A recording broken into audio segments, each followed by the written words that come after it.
Ayo tolong nó mới làm thì. Khai ban làm một tèo tôm ăn.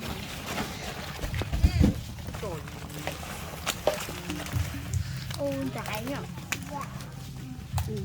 Mai trái sọt. Trời trời.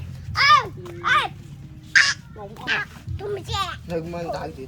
Ông cái tôm gì? Ông cái tôm gì? Phơi. Chụp phim mơn nè. Thì mời thì đi giờ là giờ. Ở trên này mơn tao chụp lại. Sẵn á. Rồi chăm bấy nè. Nhóm so một chiếc anh chăng á.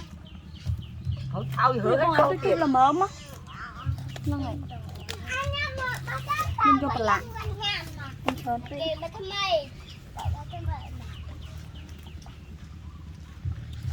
Ai ở hàng gì nè. Phải chăm một kỳ. Hú hú thì giờ tệ lại nữa bông mát tệ lại nữa tôi nó hay tính mạng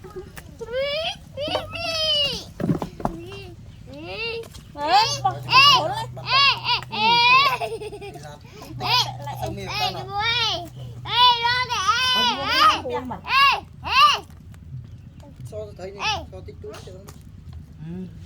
Tình đại. Nó ăn héo tiết này.